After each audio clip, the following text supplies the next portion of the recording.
There must be this necessary connection, and that's where Sunday worship came from. And so I'm providing a meaningful explanation as to how Sunday worship arose in the Christian church. You have the resurrection, the first day of the week. You have this strange phrase, Kuriake Hemera. You have in the book of Revelation. It is revelation, gentlemen. It's not revelations. It's one revelation. All through this, it's Revelations 1:10. It's like, stop. Listen to me. Anyway. And I knew, because I had done a Google search, what's out there? Well, I knew that there are a lot of Seventh-day Adventist articles, because they're into the seventh-day Sabbath. I knew that there were a number of articles where they take issue with the understanding of Kuriake Hemera in Ignatius to the Magnesians as having anything to do with the Lord's Day. Now, it seems pretty clear in light of the use of the term Sabbath and stuff in the context.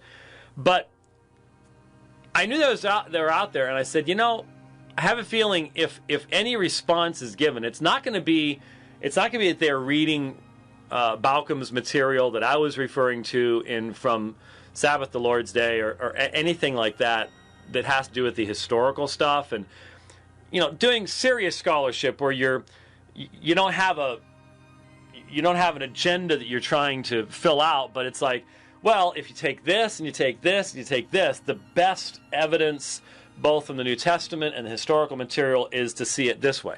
That's not what they're doing. That's not what most Muslim apologists are doing either with the same type of material. So I knew it was out there, and I just predicted. Well, that's what happens here.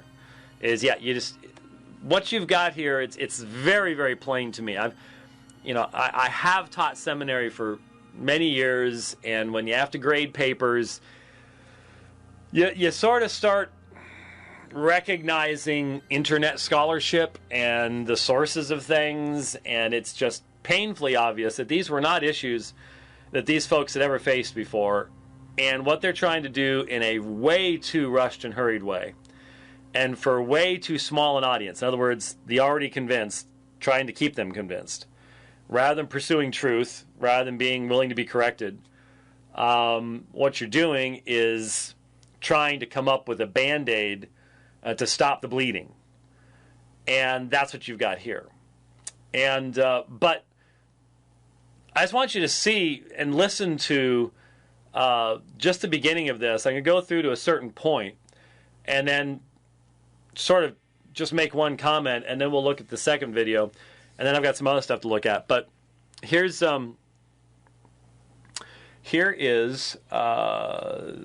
this is from the two videos there from two different groups.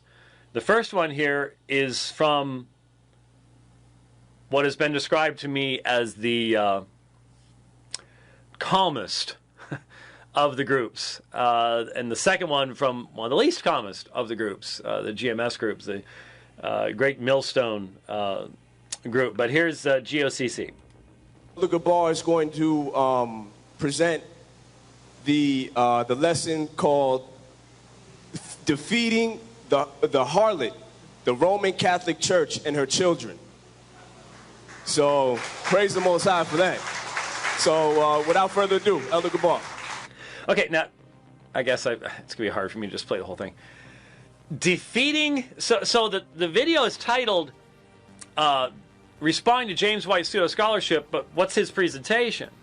Defeating the Roman Catholic Harlot and her children. I guess we're the children, even though, again, the idea is make everything black and white. And I guess that's a bad term to use in this context, but make everything Rome versus everybody else. Now, in the process, you give Rome far more credit than she is due by a long, long shot. And I don't know if this young gentleman or Elder Gabar or any of these folks, I don't know if they'll take the time to listen to any of this. But gentlemen, evidently you do not want to have any credibility with anyone outside of your group. I guess it flows to the mindset that, well, they're all a bunch of Edomites and we don't care what they think anyways. Well, okay, all right. But it is just absurd beyond comment to ignore the reality of the fact that I have stood firmly, conscientiously, confessionally against the Roman Catholic system for decades. Up until just recently, the group that I debated more often than any other was the Roman Catholic Church. It was not until, I think, 2 years ago that I finally did one more debate with Islam than I had done with Roman Catholicism. That's not so much a diminishment of interest in Roman Catholicism as it is it's really hard to find Roman Catholics to debate anymore. We try, but it's tough to do. At least Roman Catholics that are representative of Roman Catholicism, and of course these days with Pope Francis, the ecumenical movement, a whole nother issue. Anyway,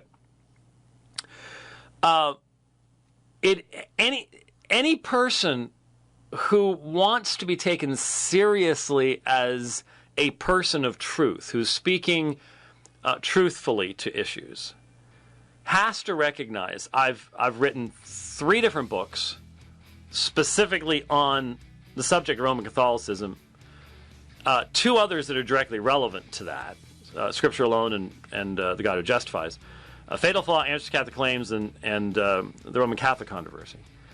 4, Mary and Other Redeemer. Sorry about that. It's not well, I guess it's not in print, but it's available electronically. What? Oh, that I don't even need to say it. Yes, and available on Kindle now. All of those available on Kindle at Amazon, at the Amazon bookstore. And Justification by Faith is too. The little one? Yes. Oh, okay, all right. How about that? Just for years. And in fact, the Roman Catholics themselves, many of them would identify me as just a rabid anti-Catholic. And so for you to come along and identify me with Rome just means that you're not really dealing with the world as it exists. You're dealing with a fantasy world. So is your apologetics? You're going to talk about you're going to talk about what apologetics is and what apologia is here in a moment. From Peter's writings, not really exegeting the text, but most people never do. And you're going to say you're going to be the real apologia church by giving an answer. Well, that term assumes the reasonableness, the consistency, the truth.